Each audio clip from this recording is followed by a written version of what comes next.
You are now entering Armbar Audio.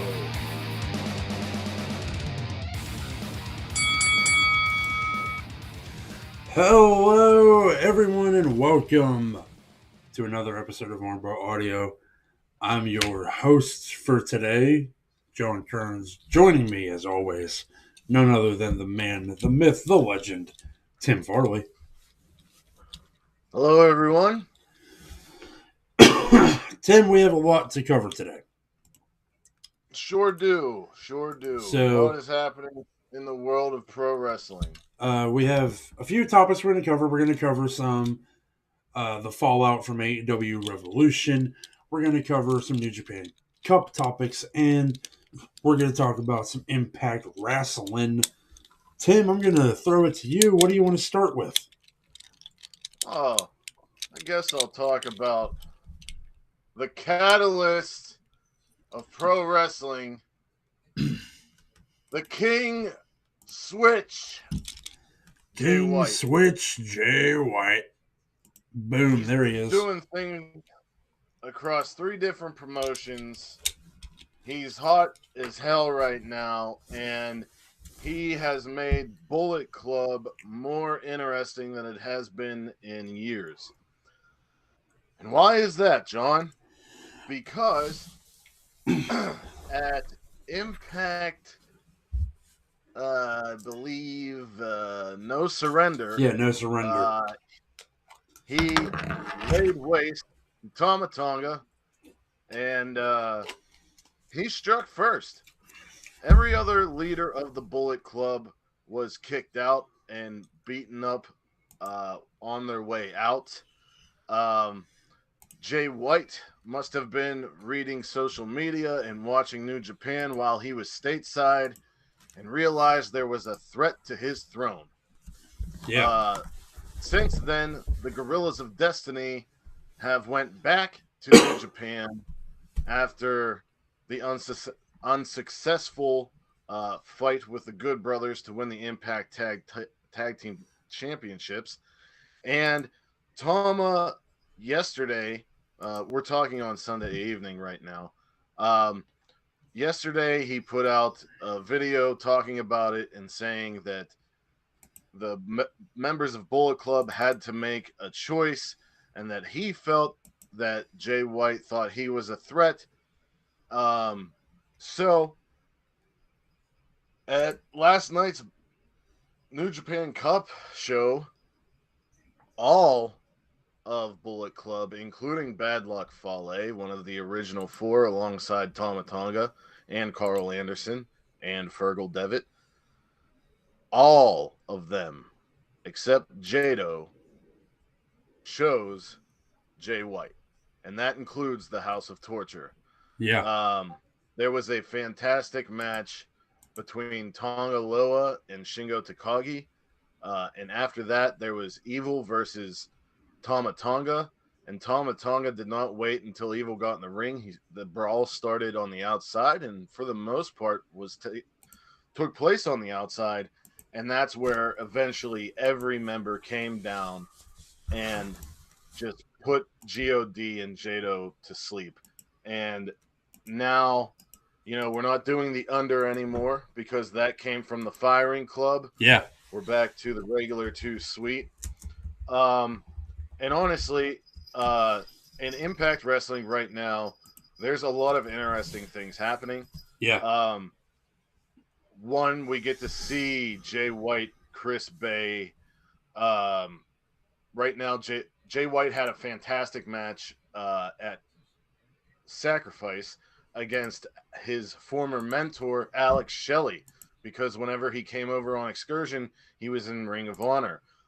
This feud has not ended. Alex thought it was personal. Jay said it was just business, but the promo between the Bullet Club and Alex Shelley became very personal. And Chris Bay said, Alex, you're very dumb for coming out here alone. And Alex said, no, you're very dumb for thinking if I'm in Impact, I'm ever alone. And Chris Sabin came out. So next week's episode of Impact, it will be Bay and Switchblade against Sabin, the Motor City Machine Guns, which I'm really looking forward to. Deonna Purrazzo has been fantastic. Yeah. He is not the Impact Knockouts champion, but she does hold the AAA Reina de Reinas Championship and the ROH Women's World Championship, and she continues to put on a champ challenge where she gives the opportunity to another wrestler to go for one of those titles. Giselle Shaw and Lady Frost both wanted an opportunity. Deonna was tired of hearing them bicker. She's putting up both titles in a triple threat next week on Impact against Giselle Shaw and Lady Frost. We also have the stuff happening with Team Impact and Honor No More. Team Impact lost the match because Eddie Edwards betrayed Impact Wrestling. Oh no, and for some reason my camera is not here. I can hear you, but you froze. Yeah, I just got a thing on my computer that says camera off. Why? Try clicking it a couple times or something, maybe. No. Doesn't matter. Anyway, even if you can hear me, that's fine. Yeah, I can hear you. So, where was I? So, Eddie Edwards spoke his piece and said that he was the heart and soul of Impact Wrestling, but he didn't get the red carpet treatment like Josh Alexander does, and he, he was basically doing the bitching and moaning stuff, and said that the Impact is corrupt and such and such. Well, Rhino will be taking on Steve Macklin because Macklin, who was on Team Impact, really has no affiliation at all. He came down during the Rhino and Eddie Edwards match and laid out both of them, but Rhino after Eddie. So that's what's happening there. Josh Alexander has signed back to Impact Wrestling. Cut a very good promo, and in his contract, he got a championship match at Moose at Rebellion. Moose wanted to know, talked to Scott D'Amore and said, "I know that you're not going to just let this happen." And Scott said, "Why do you think I sent him home when I know that his house is within driving distance of Anthem Media offices? Who do you think did the deal with him? Of course I want him to have a title shot against you. Of course I want him to be the champion." So not only was Moose upset about this, but so was Eddie Edwards. And Matt Taven had a lot to say. And next week on Impact, Josh Alexander will be wrestling Matt Taven. Right. Impact Wrestling has been very good so lately because Tom, nickname as Matt Taven calls him, aka Tom Phillips, aka Tom Hannafin, and Matt Raywalt, formerly known as Aiden English, have been the commentary team, and it makes for a much better experience. Now back to New Japan. I haven't really been in the mood to watch New Japan lately, but I did today. I did a lot of catching up, and boy, it has been something else.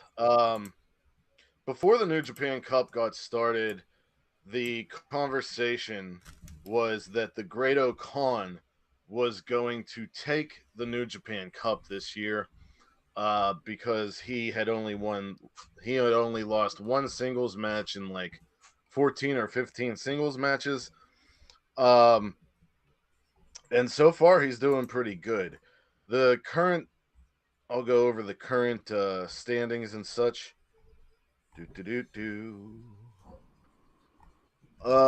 So on the 14th We have Kazuchika Okada against Tai Chi. Okada had beaten Nice. the IWGP Junior Heavyweight Champion El Desperado in a very good match, and Master Wato, who has been rejuvenated. Uh, then we have Tai Chi, who defeated Yano and went on to the second round because Hiroshi Tenzan was hurt. Uh, on the 14th, we also have Hiroki Goto against Strong Hearts leader Sema. Sema had two really good matches against Taka Michinoku and Kanemaru, whereas Goto had a really good match against Nagata, and then he was forced to wrestle Dick Togo. Um,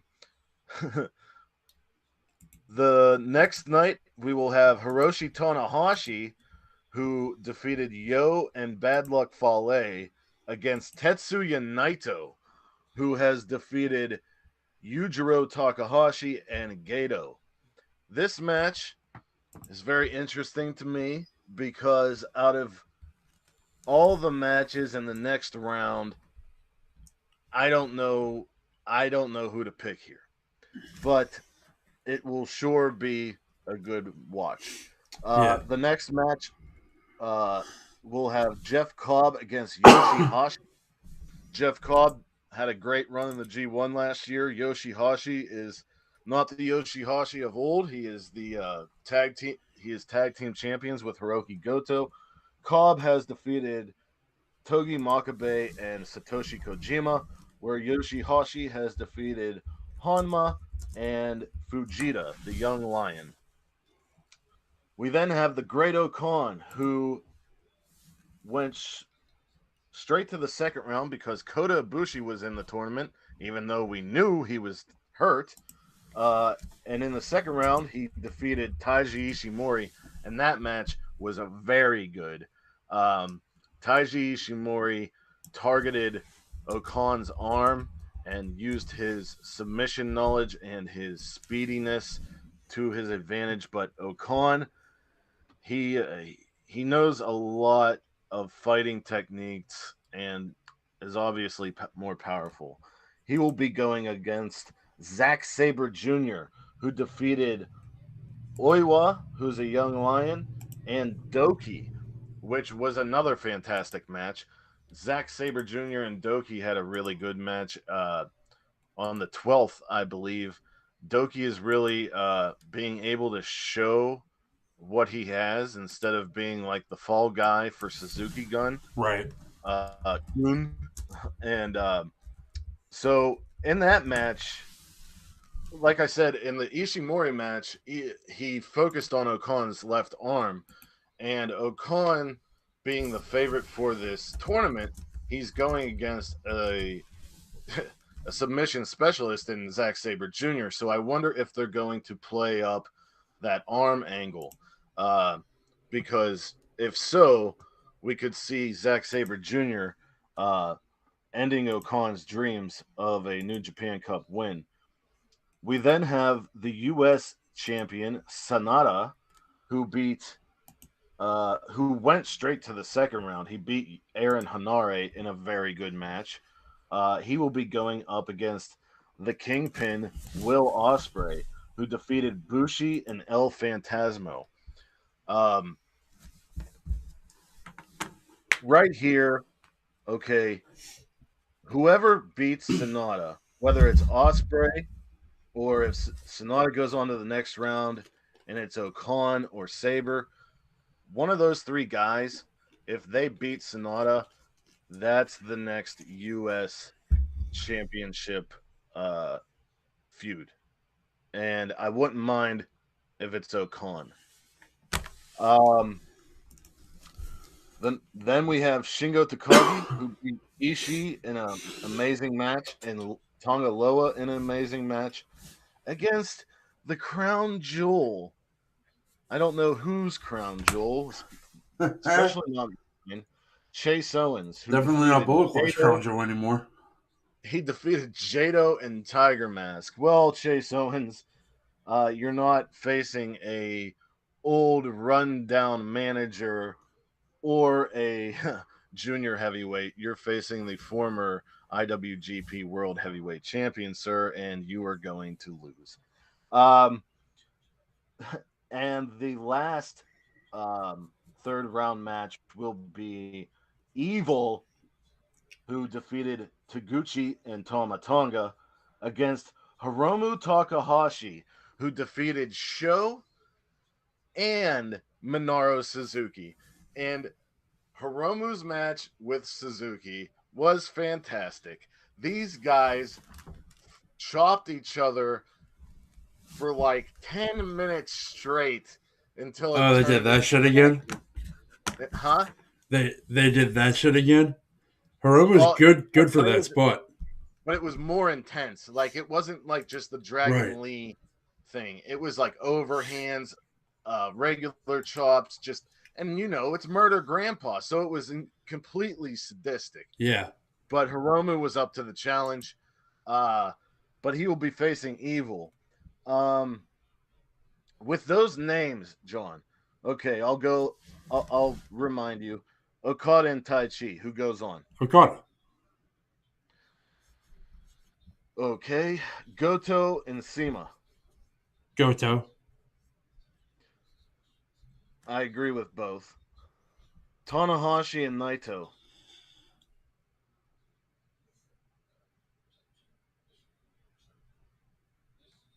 For my money, I'm going Naito. I'm going to have to agree. I love Naito. Jeff Cobb and Yoshihashi. Yoshihashi could do the bracket breaker victory this round, but with everything going on with the Empire, I'm going to go Jeff Cobb. Okay, so going off of that, before we go to the other side, we both agreed Okada. We both agreed Goto. Obviously, here we'll go Okada, right? Yeah. And Naito against Cobb. I'd have to go Naito again. I'd have to go Cobb. See, Cobb makes sense right now, but I'm a Naito guy. Well, for shits and gigs, we'll say either or. We'll be different. Against Okada, who wins? I'm thinking not Okada, no matter who goes on there. Okay. So then on the other side, we have Okan and Sabre. Probably Sabre goes on. I'm saying Okan. Okay. Sonata and Ospreay. Ospreay. Okay. Shingo and Chase Owens. Oh boy. Well, unless Shingo dies, Shingo. Evil and Hiromu. Probably Evil. Right. So I have Okan and Sonata, and I'll take Okan. You have Sabre and Ospreay. Ospreay. Who wins that? Ospreay. Ospreay? Yeah. Okay. Shingo against Evil. Oh. Shingo. Okay. Shingo against Ospreay.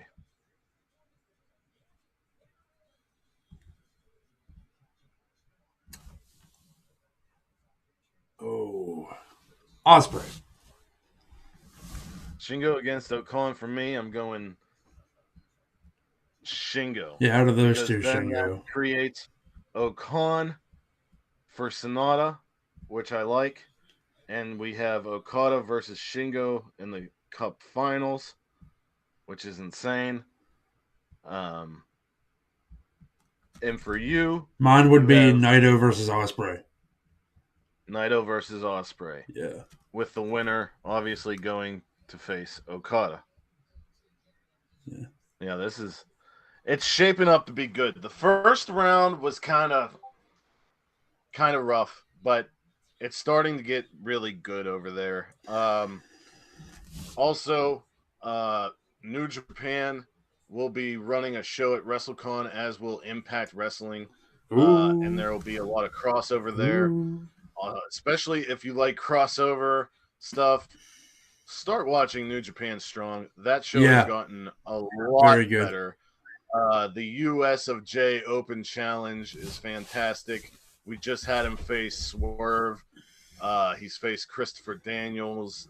The guys like Clark Connors, Carl Fredericks, Kevin Knight, all the young LA Dojo guys are great. You get to see Yumura, Brody King's still on there. Filthy Tom Lawler's the champ. I mean, right now, if you're not in WWE, it seems like you could be showing up anywhere. But as for Impact and New Japan go, that's about all I have right now, bud. All right, well, before I move on to my AEW talk, I do want to try to get you back. So I'm going to end this call and redial you. All right.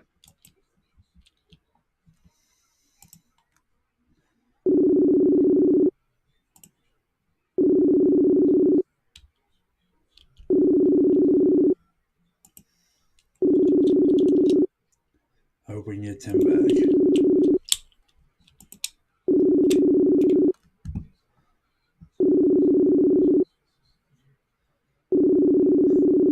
Uh-oh.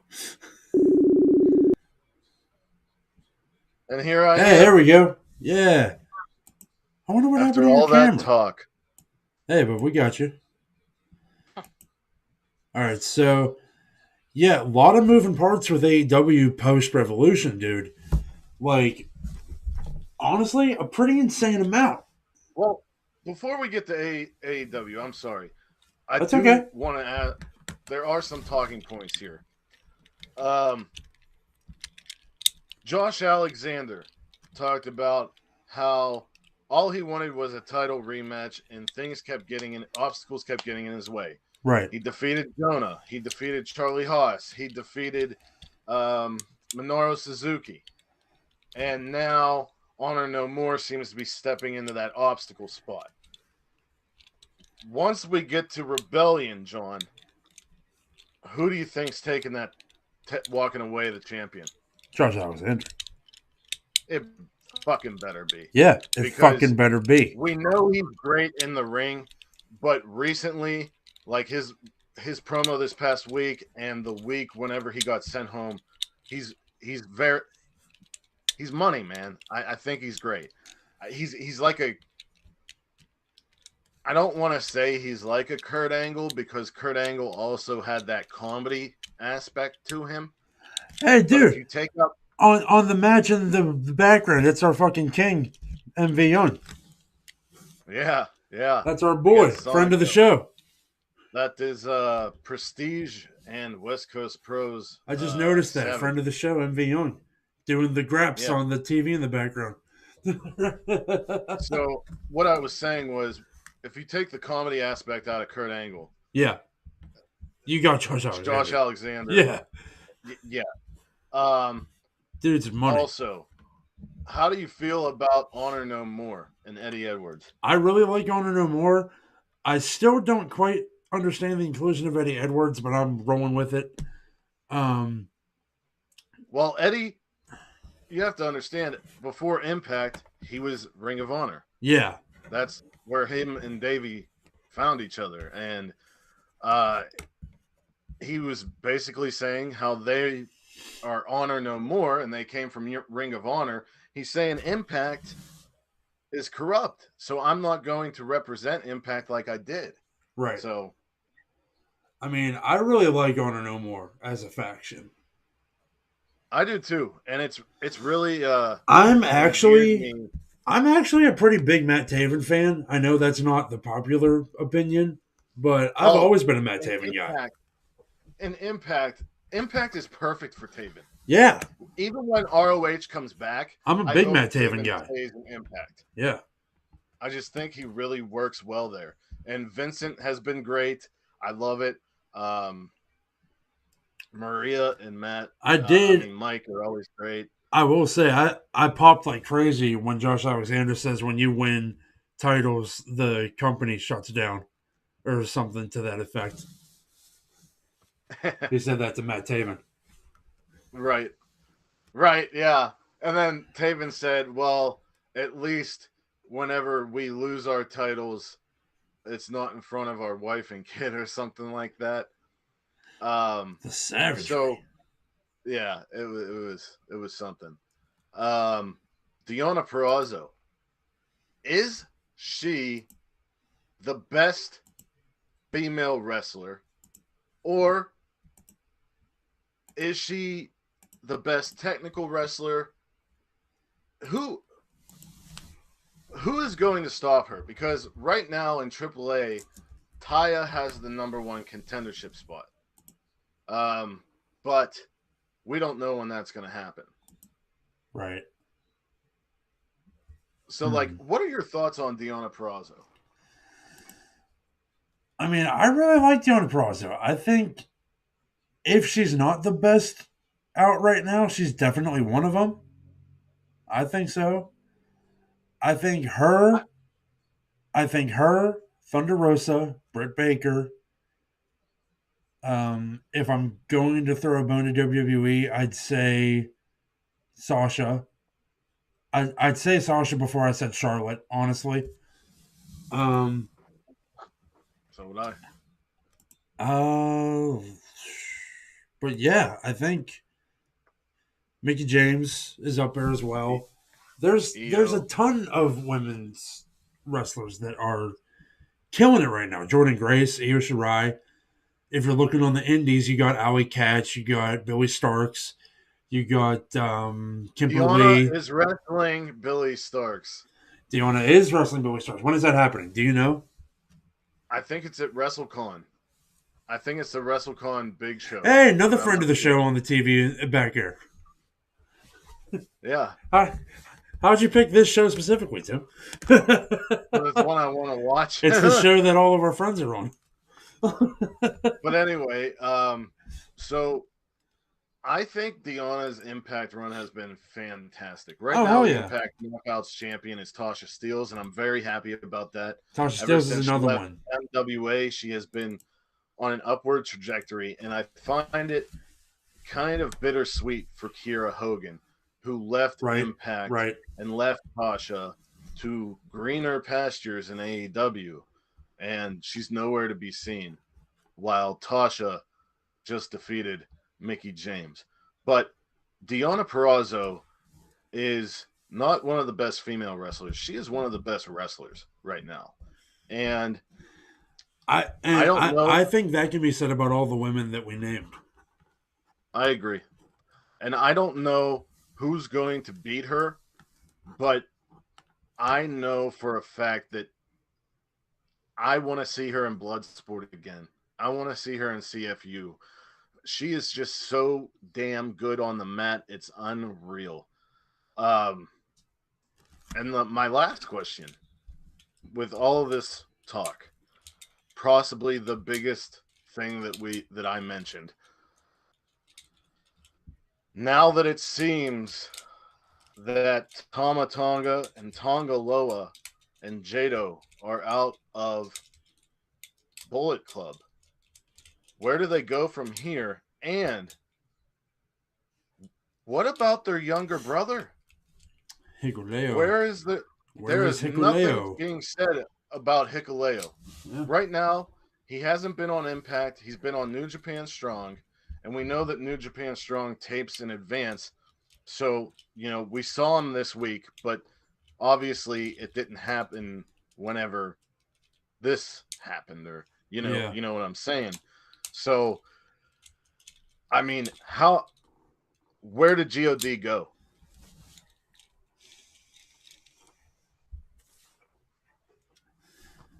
I don't know that I see them leaving New Japan. I don't think that's going to happen. If they did leave New Japan, they'd probably stay in Impact or go to AEW. I didn't necessarily mean like where are they going to go? Like, well, I don't really see them fitting in with another faction either. In New Japan is the thing, right? if they were going to fit in with any faction over there, it would probably be Suzuki Gun. But Right. if they were to go Ingovernable, that would be major pop for me. Yeah, I mean, That would be pretty wild. Actually, them going to LIJ would be pretty nuts considering what Evil did. I kind of like where your head's at. Yeah, I like that idea. Um, That just came off the dome, all I man. know is 2 wrestlers in Jado, because I'm not counting Hikuleo yet. You know, you're not going to defeat the mass of Bullet Club. Yeah. So you're going to have to get some allies. And, you know, they did come to Impact and they teamed with Violent by Design. Violent by Design don't like the Bullet Club. They don't like Jay White. They don't like the Good Brothers. Maybe we could see Joe Doring and Diener and EY. Eric Young make their way to Japan. And something like that. But, you know, Tama Tonga changed his Twitter handle last year to the good bad guy.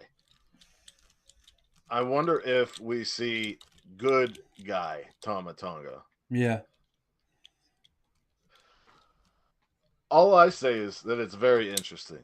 And it would be really fucking cool if Finn Balor wasn't in WWE right now.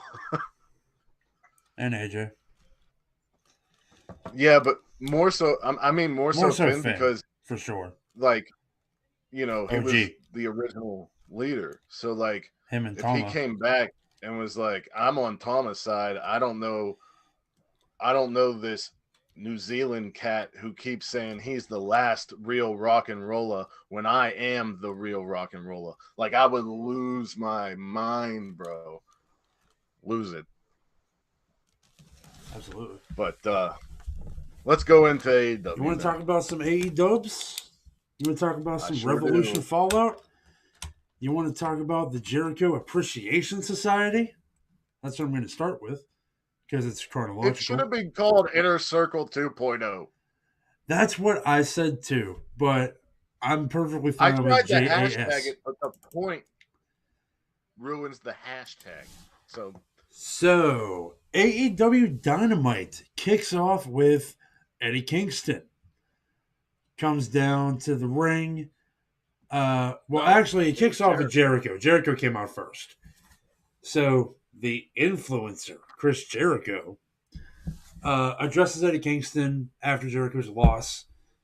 And he's basically, to make a long story short, he's saying, on Revolution, I was supposed to shake Eddie Kingston's hand, and I didn't, but it wasn't because of any, like, hard feelings or anything like that. He's saying, because he was frustrated, and he said he wants to shake Eddie's hand because he feels bad because he didn't do it. So Eddie comes out. Eddie comes out to the ring, gloriously shuts down a what chant. So great. I mean, why are people doing this in 2022? I don't get it. I don't get it Especially when either. the man himself, Stone Cold Steve Austin, has said multiple times, if he would have known what would have happened, he would have never started it. Right. So Kingston's like, look, Chris, this Friday night, before the biggest night of my career, I didn't want to show up. I wanted to go out and drink because Chris, you got in my head. I've lost to Punk, Mox, Miro. I've always lost the big one. And he goes, and this was something that I really liked. He said, do you know what gave me courage when I had 4 separate people come up to me at the Fan Fest who said they didn't end themselves because they read Eddie's piece in Players Tribune. Now, when that piece came out, I shared it everywhere that I could. I shouted it from the rooftops because reading that made me cry. I cried reading what Eddie wrote in that article. So it totally makes sense that that's what did it. So Yeah, and before Dynamite aired, I believe on social media they actually had Eddie had a picture with a fan and said, "This is why I continue to do what I do," and it was a yeah, woman saying pretty much what he was saying there. right. So he goes, no matter what anyone says in the back and on Twitter, you proved everyone wrong because you're still number one. But is that enough to fill the hole in your chest? That's a question you got to answer, partner. I love when he says partner. I love the New York accent on Eddie Kingston.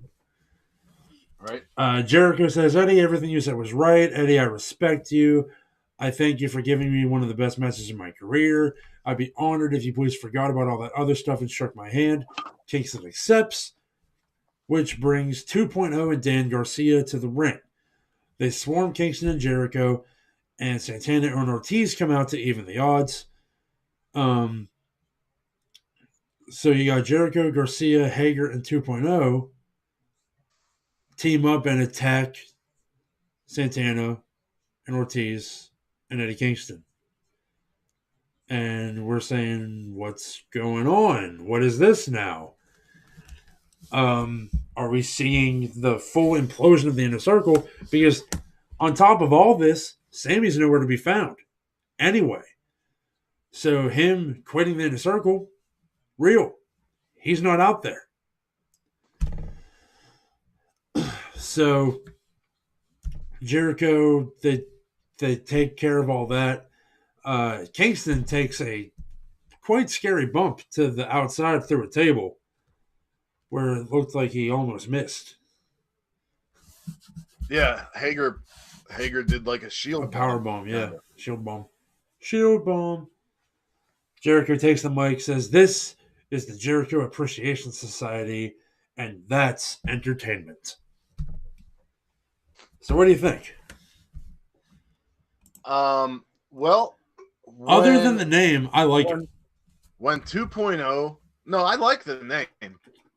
When 2.0 and them came down and attacked Jericho and Kingston, you could tell that their attack on Kingston was more vicious. Yeah. And I forget who it was who was attacking Jericho, but they were just putting their knee on his neck. Probably Garcia. And while I was watching it, I thought to myself, there's something fishy here. And then whenever it happened, I was happy because 2.0 are entertaining and they're decent. They're decent at their job. They're decent wrestlers. Hager absolutely has to stay with Jericho. Right, absolutely. And Garcia, for me, he's a young guy, but he's already proven in other places and AEW that he is a force to be reckoned with. Now, another group of people named him as someone that they wanted to take under their wing, but maybe Garcia would have his career advance farther with someone like Jericho, who I think so too. Do promos well, has reinvented himself so many times. I like this faction. Yeah.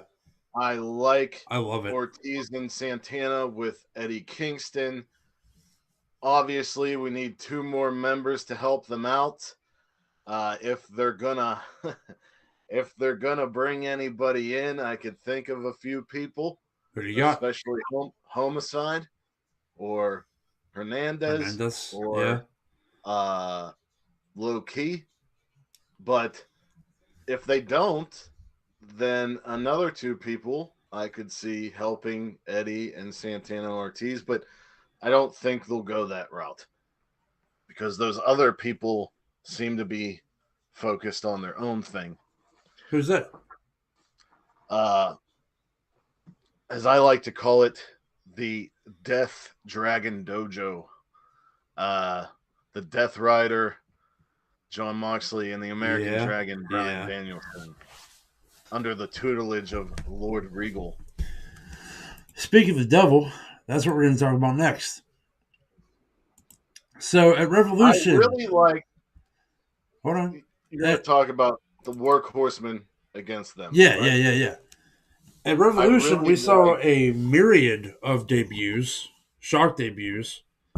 Well, not really myriad, because the other one happened on Dynamite. But we saw Lord Steven Regal, or William Regal, whatever you want to call him.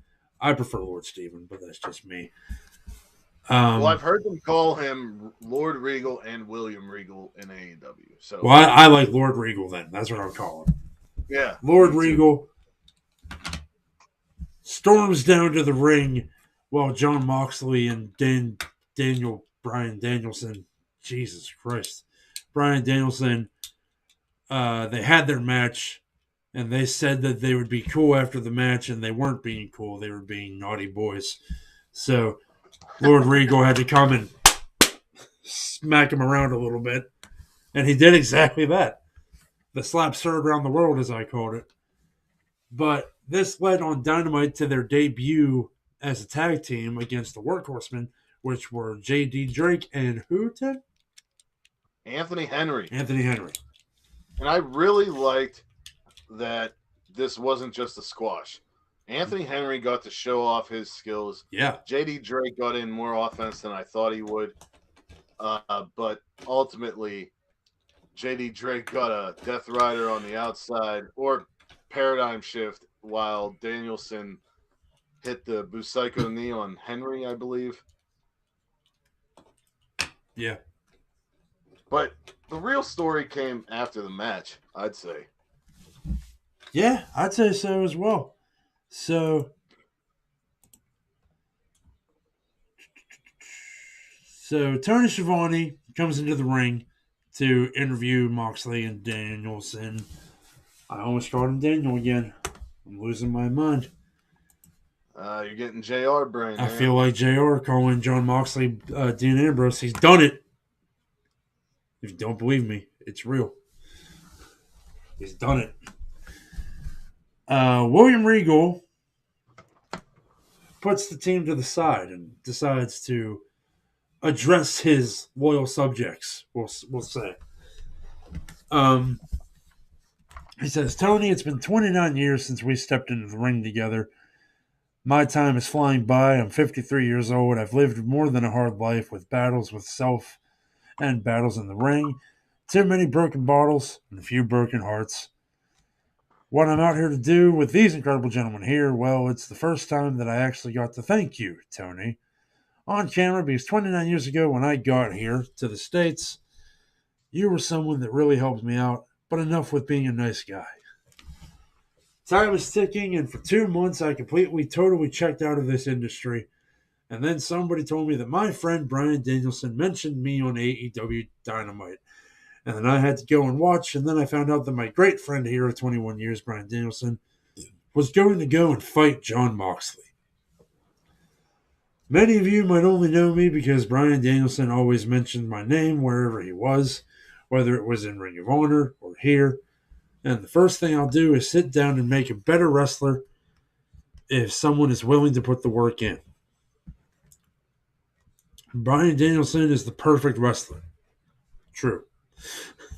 Absolutely. You became everything that I could never be because you don't have the problems that I have.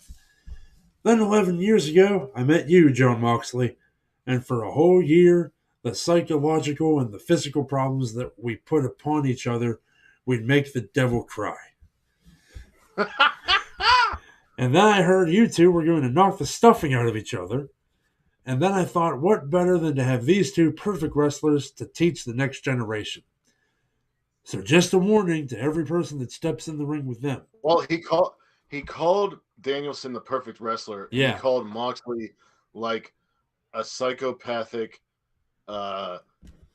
sadistic, like fighter or something. Yeah. Yeah. But I really like this. He says, warning to every person who steps in the ring with them, you will not like the outcome. And you'll either step up or you'll get stepped on. Stepped on. I love that. I love it too. Now, John, this all started with Danielson wanting Moxley as a co-coach. Yeah, talent. pretty much. But it seems like it might be turning into a tag team run. Yeah, they're going to have to teach by example, I suppose. And the thing that I'm thinking is the tag team champions right now are Jurassic Express. We got Red Dragon running around. We still got the Young Bucks. We got FTR, which I'm sure we'll talk about very soon. Yeah. We got Santana and Ortiz, Lucha Brothers, all kinds of tag teams vying for this championship.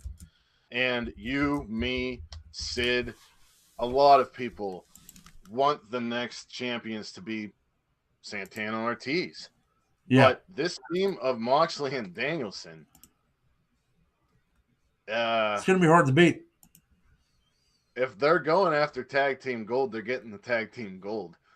And if they lose the tag team gold, it's going to be to make somebody. And Santana and Ortiz, you know, depending on who you are and what you've watched, they are made or they're not. I don't know. Right. So, I mean, I really want to see down the pipe a stable. But if they're going with the tag team, I'm down with that too, because these three guys, those three are great. Yeah. Regal is amazing. Moxley is amazing. Danielson is amazing. Nothing that Regal said is wrong. Like, he did not lie. Right. So, you know, I'm for it. I'm just, you know, I don't know. You want if your favorite tag team is not Bryan Danielson and Jon Moxley, You're gonna have a bad next couple months. But we are gonna move on to FTR and the thing that happened with them. So FTR is doing a backstage segment, as they've been known to do from time to time. Tully Blanchard is talking for FTR, which is not bizarre. That's what usually happens. He said that AEW is about FTR winning the championships the second time, and Cash Wheeler grabs Tully by the lapels and said, "This is about family." And because Harwood was talking about, they were asked about if they wanted to get revenge. Yeah, for whatever reason, that's not on my write-up, which is really bizarre because it's on the AEW website. And Harwood, was saying how, you know, this is personal and everything, and we want to get back at them. Yeah. I think they were talking about the Bucks, and Tully was like, "No, this is about titles. We're gonna focus on the titles." And like you said, and he says, "I know you care about family. I got family too." And he grabs him by the post. Nobody wants to hear. Nobody wants to hear about Tully's family. Yes, dude. Cash Wheeler saved AEW. Dodge that bullet. Grabs Tully by the lapels and says, "This is about family, and you ain't in it. You're fired." He gave him the old George Carlin. It's a big club, and you ain't in it. You ain't in it. So, Tully Blanchard fired by FTR. Where does Tully go from here? I don't know. Back to the retirement home. Oh shit.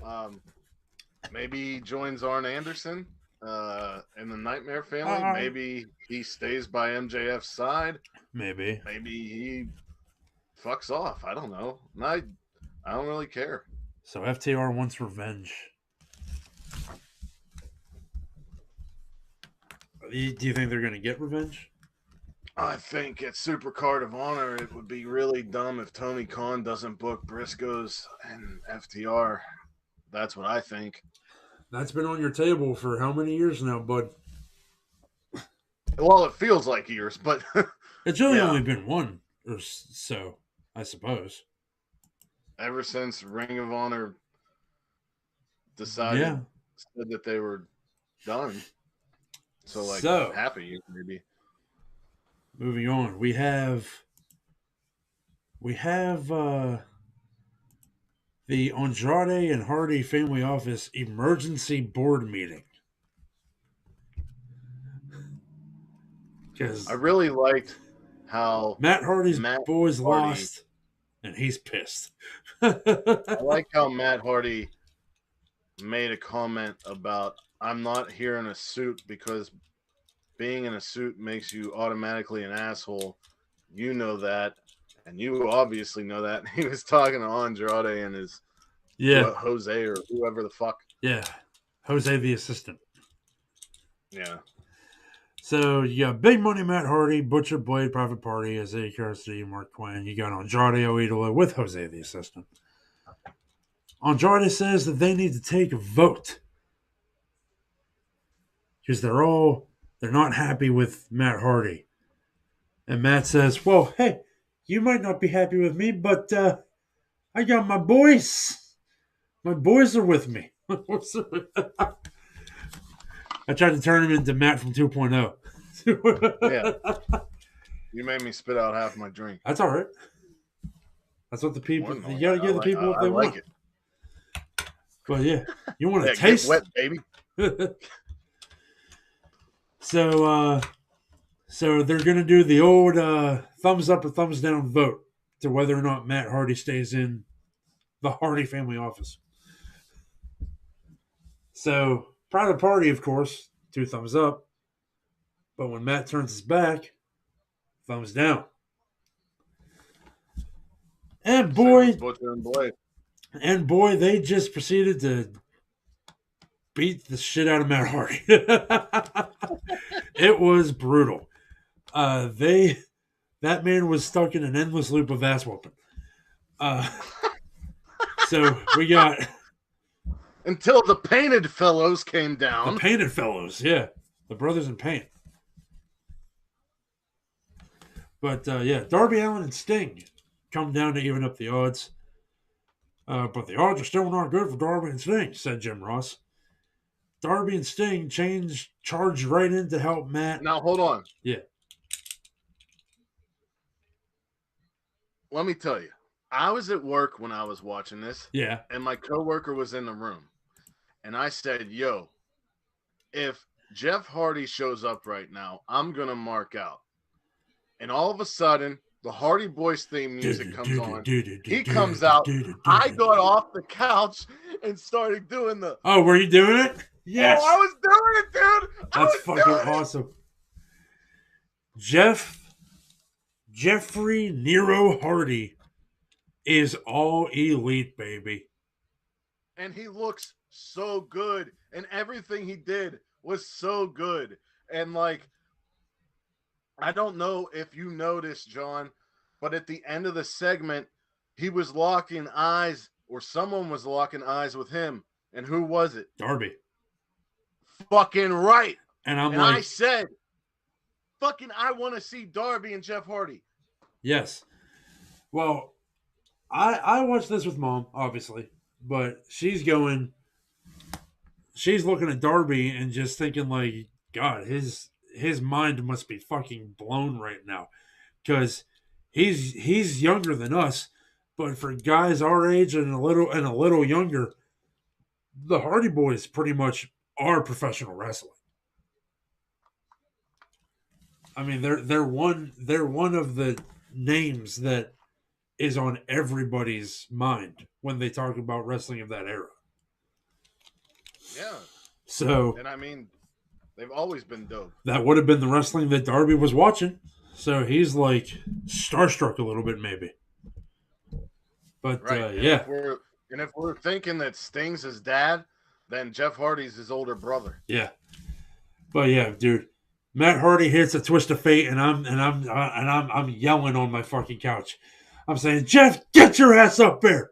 He hit the twist of fate. You know what you're gonna do. It was amazing. So good. I like that he didn't show up on Revolution, but he came on Dynamite. Yeah. Yeah, pretty good. On Twitter the next day, there were plenty of people that were kind of poking fun at him a little bit because it's like, had to make sure you did the dance before running down to save Matt, right? Yeah, I saw a meme where it's like pushing the button, they don't know what to do, and it says "Save my brother" or "Dance." Yeah. Such good shit. So the other debut that we saw at Revolution was that of none other than Shane Swerve Strickland. Fucking A. Now, fucking A. Swerve Strickland had his debut contest, his in-ring debut against Anthony Nese on AEW's Rampage program. It was a really good match. Obviously, it's Tony Nese and Swerve Strickland. I'm gonna beat your ass on Friday nights like you're used to. Exactly. That was great. That's awesome. What about? I'm going to let you talk about this because I'm getting tired. I'm losing steam. Well, I didn't watch Rampage, but I'm very happy that Tony Nese is getting TV time. Yeah. I'm happy that Swerve is signed because Swerve is young. He has everything going for him. He can cut a promo. He's athletic. He has mat skills. He can brawl. He could do anything. And he's more reliable than someone who is a man of the hour, but decides what hour it is, basically. Yeah. So I'm really happy about that signing. I think the last major thing we really have to talk about with AEW Fallout is the TNT Championship. Boom. Scorpio Sky and Sammy Guevara had an amazing match. Incredible. And Scorpio Sky ended up winning, which I'm actually happy about. I know that you don't like Dan Lambert, John, but I think the fact that you don't like him... Dan Lambert has nothing to do with Scorpio Sky, in my opinion. I'm psyched for Scorpio Sky. Well, that means you're going to have to see more Dan Lambert. I'll put up with it. And it looks like Paige Van Zant's first feud will be with Ty Conti. Yeah. And I really like this because Paige comes from an MMA background and Ty is, Brazilian Jiu-Jitsu. So that'll be interesting. Now, Scorpio has to defend that title against Wardlow. Wardlow has asked to be released from his contract by MJF. We haven't heard from MJF yet. Wardlow can cut a fucking promo, John. Yeah, he can. So, sky's the limit for Mr. GQ. A lot of people, including myself, did not like Sammy's TNT title run. And it had nothing to do with Sammy Guevara or his matches. Right. He had great matches. The problem was Cody had it. Cody's out. Sammy wins. Cody's back. Cody left. Inner circle bullshit. This and that.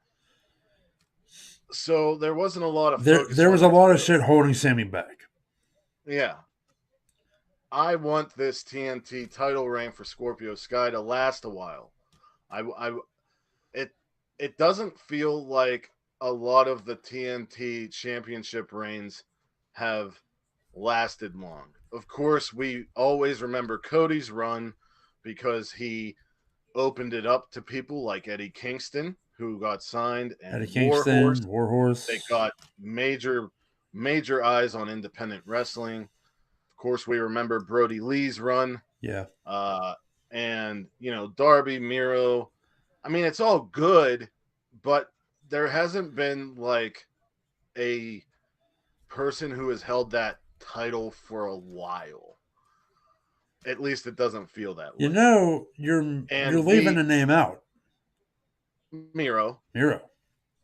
Yeah. I thought I said him. You didn't, but Miro had it for a while. Miro, in my opinion, Miro made that title what it is.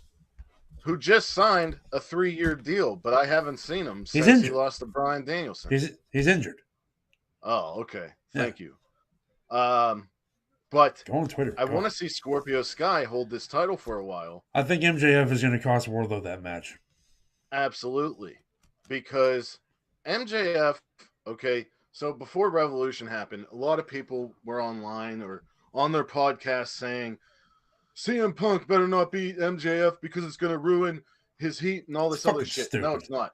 MJF, above all other AEW original talent, aside from Britt Baker, probably on the same level as Britt Baker, nothing that happens to MJF, no matter who he loses to, he's not going to fall down the ladder. Ever. That's not going to happen. He's too much. He's too over. He has it. Unlike some other guys that they have tried to push into major roles. Now, if you watched the Revolution watch along, I talked about this with Chip. I love Hangman Adam Page. But there's something he's missing. But with MJF, he's not missing anything. So if we take a detour from MJF's route to the championship with a feud with Wardlow and get Wardlow over, that's fine. Because once MJF gets that title, who do you think's going to take it off of him? Wardlow. Right. And MJF has to be the one to beat Page. Yeah. That's like solidified in my head. I can't get past it. But you know, we got a lot to look forward to this week on Dynamite, like the TNT Championship. Last year at St. Patrick's Day Slam, we had the lights out match between Rosa and Britt Baker, and this year we're getting a steel cage title match, and it might not have happened at Revolution, but by God, it better fucking happen. Thunder It's Rosa gonna happen. better win. She's gonna. There's what else is on that show, man? I think I'm missing a title or something big. Also, it looks like even though Keith Lee said no to QT Marshall and laid him to waste, he's still got issues with Team Taz because Will Hoff laid that motherfucker out. Yeah, yeah. So we got Britt Baker. Fuck this. No, stupid website bullshit. Okay. Britt Baker and Thunder Rosa in the steel cage. And Wardlow versus Scorpio Sky for the TNT title. That's the full card so far. That's all that's announced. Okay. Well. Oh, wait, hold on. This says, hold on. There might be something else here. This is from 4 hours ago. Oh, there's going to be another Moxley and Bryan are teaming up again to take on Wheeler, Yuta, and Chuck Taylor. Yeah, right. And Yuta is one of the guys that Bryan Danielson named. Oh, and we got the 6-man tag with Hangman and Jurassic Express versus Cole, O'Reilly, and Fish. That's the one I was missing. That's the one. Because those are the two goons that Hangman picked, I guess. Well, Jurassic. Well, he said because Cole said pick 2 goons. Yeah, but the whole Dark Order thought that they were going to get the shot, and Paige said, "Oh, I just ran into Jurassic Express, and they want to get revenge on the Young Bucks because Cole made it sound a lot like he was choosing the Young Bucks, and then when the Young Bucks said that they didn't want to fight Hangman, he said, "I wasn't talking about you." He's such a prick. The last thing I want to talk about is Hangman and Dante Martin. Because that match was fucking incredible. Dante Martin is fucking incredible. I forgot to mention when we talked about tag teams, they top flight. They just came back. Darius and Dante. They're not just the match that was incredible, but Hangman's comments afterwards. That's what I want to get to. I want you to talk about it. He said, "Get back in here," and he said, "You're a tag team wrestler, and for about a year, you had to do the unthinkable and make it as a singles wrestler, and you made it all the way to a title shot." And he said, "You're one of the best high flyers, and you're one of the hardest hitters that I've ever faced. And if you ever make it back here again, I'll gladly do it." And he shook his hand and raised his arm. And, as much as I have said that I like Hangman and he's missing something, I still love him. That's the shit that makes him a great champion. Right. He reminds me of how some people may view a Bret Hart. Yeah. He might not be flashy and such like Michaels or whatever, but he puts on fucking fantastic matches, and he's inspiring to people. I mean, they had that revolution in Orlando where that bill's trying to be passed, and he's wearing Pride colors. And, I was watching Revolution, and that was during my social media leave. Yeah. So I didn't understand what I was seeing, but then I got it. Hangman is an upstanding dude, classy guy, fucking great stuff. I love Hangman Page. Yeah. I fucking love Hangman Page. And,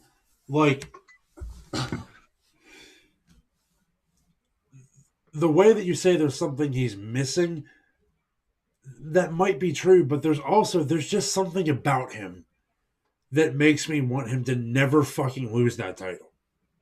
You know what I mean? Well, because the story, that long, deep story was so good. Yeah. But the thing he's missing could be that opponent. And I think that opponent is going to be MJF. Maybe, but MJF had it regardless. I said to Chip, who's more over, Page or MJF? And he said MJF. I said Page or Darby? He said Darby. I said Page or Orange Cassidy? And he said Cassidy. And I said, I agree. They all have something that See, really I don't know that I agree with that, though. You can say that all you want. No, yeah, I know. I'm not trying to start shit, but I think all those guys are at the same level. I think those are the pillars more than Jungle Boy is a pillar. To be perfectly honest. I mean, Orange Cassidy is definitely a pillar. Fuck it.